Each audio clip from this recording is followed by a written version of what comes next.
Hello दोस्तों। Mister Rajendra Sharma पिछले 5 सालों से अपने बड़े से मकान में अपनी बेटी के साथ हंसी खुशी रहते थे। उसकी उम्र अब 60 को पार कर चुकी थी और बेटी प्रिया अब 28 की होने वाली थी। उम्र को ध्यान में रखते हुए बेटी ने उसका सारा कामकाज अपने कंधों पे ले लिया। प्रिया ने अपने हर काम में बहुत अच्छी थी।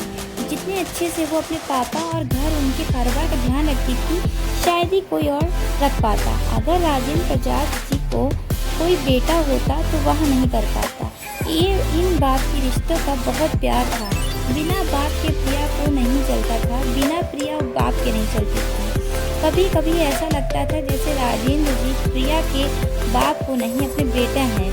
प्रिया की हरकतें कुछ ऐसी थी, बाप को सुबह जल्दी उठकर जबरदस्ती वॉकिंग के लिए भेजना हो या छोटे बच्चों जैसी दवाइयाँ पिलाती हो।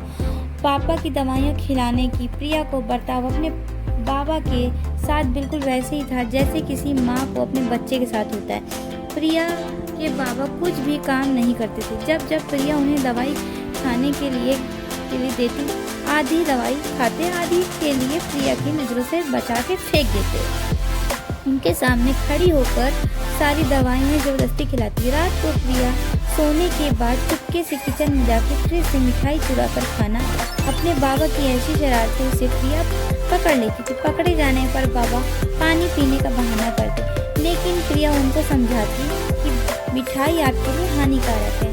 बाबा को याद दिलाती थी कि पिछली बार उनका शुगर लेवल कितना बढ़ गया।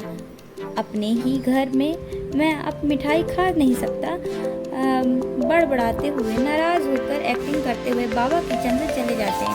फिर प्रिया उन्हें मनाने के लिए एक मिठाई का टुकड़ा अपने पापा के पास ले जाती और कहती वह दोनों आधा बांटकर खाते। दोनों के चेहरों पर बड़ी स्माइल आ जाती थी। बस ऐसे ही दोनों जिंदगी हंसी खुशी काट रहे थे। उनका घर बहुत बड़ा था, उसमें कई कमरे थे। उन्होंने सोचा कि किराएदार रख लिया जाए, पैसों के लिए नहीं, लेकिन प्रिया ऑफिस जाने के बाद अकेले रह जाते। राजेंद्र जी को थोड़ा सा सही किसी और के साथ मिल जाएगा, इसलिए जल्दी एक किराएदार फाइनल हो गया। उसका नाम अमर सिंह था। उसकी उम्र 50 से 51 होगी। एग्रीमेंट पेपर बनाने के दौरान पहली बार राजेंद्र जी और प्रिया से मिले। उन्होंने दोनों को मिलकर काफ़ी अच्छा लगा और अमर जी अपनी बीवी के साथ राजेंद्र जी घर में किराए के तौर पर रहने लगे। थोड़े दिन बीत गए, लेकिन अमर सिंह राजेंद्र जी से अच्छी तरह घुल मिल गए। वह दोनों सुबह साथ में वॉकिंग के लिए जाते थे। कभी वह अमर के साथ तो कभी अमर उसकी बीवी और प्रिया राजेंद्र जी के साथ डिनर करते। एक सुबह जॉगिंग के दौरान अमर सिंह ने कहा, आप प्रिया अकेले रहते हैं, आपको तो काफ़ी कुछ मैनेज करना पड़ता होगा। आप कैसे कब कितने अच्छे से संभाल लेते हो? अजी मैंने क्या करना है, मेरे तो होशियार बेटी ही मेरे लिए सब कुछ है।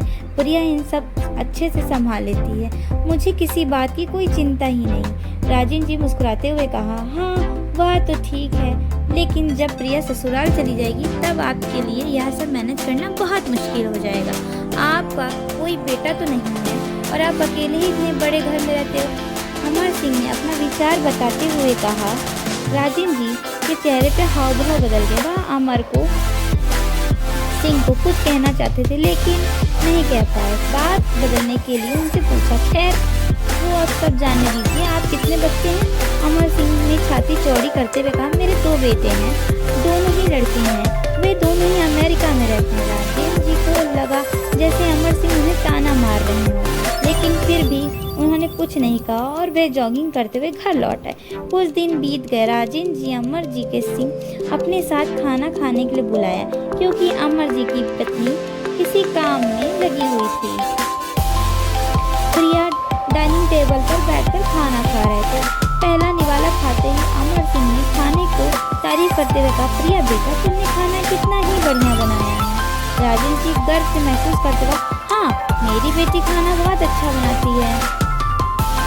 अमर सिंह बोल पड़े, यह तो बड़ी अच्छी बात है, उसके ससुराल वाले बड़े खुश होंगे। प्रिया ने उनसे कुछ कहा ना चाहती थी, लेकिन पापा की वजह से रुक दिया। बात बदलने के लिए प्रिया ने पूछा, कारोबार कैसा चल रहा है, कोई दिक्कत तो नहीं हो रही है? प्रिया ने कहा, कारोबार सारी जानकारी और स्थिति मैं अपने पापा को बताई, जिससे अमर सिंह सुन रहे थे। वह प्रभावित होकर बोले, वाह बेटा वाह, मानना पड़ेगा जिस तरह तुम सारा कारोबार संभाल रही हो, कि तुम राजेंद्र जी की बेटी नहीं बेटा हो। अब राजेंद्र जी ने ना होकर भी कहा, पता नहीं क्यों आप सभी लोग बेटी को बेटे के साथ ही कंपेयर करते हो। ऐसा कभी नहीं करना चाहिए। अभी कभी एक फील्ड बताइए जिसमें बेटी अपना नाम ना बताया हो। अरे आसमान में प्लेन उड़ाकर उड़ने से देखकर देश में सर्वोच्च पद बैठकर देश चलाने वाला एक बेटी नहीं हमेशा अपने आप को साबित किया, लेकिन आज जैसे लोग अभी भी तुलना बेटों से ही करते हो। होते होंगे बेटे सबके लिए ज़्यादा इम्पोर्टेंट, मेरे लिए मेरी बेटी ही काफ़ी सबसे बढ़कर है और मैं यह फ़र्क नहीं कर सकता। जो मेरी बेटी मेरे लिए किया है, वो जितना प्यार मुझे दिया है उतना दुनिया का कोई बेटा नहीं दे सकता। चलिए मैं आपसे पूछता हूँ, आपके 2 बेटे हैं ना, बताइए वो साल में आपसे कितना बार मिलने आते हैं? अमर सिंह ने कहा, दुनिया बदल चुकी है, आप अभी बदल जाइए। बेटी तो बेटी ही रहने दीजिए, उसे बेटा बनने की कोशिश मत कीजिए। आप जब भी किसी बेटी का सम्मान करेंगे तो एक बेटी की तरह करना। ऐसा कभी मत कहना कि तुम बेटी नहीं बेटा हो। धन्यवाद दोस्तों। अगर आपको मेरी स्टोरी अच्छी लगी हो तो लाइक करें, कमेंट करें, चैनल को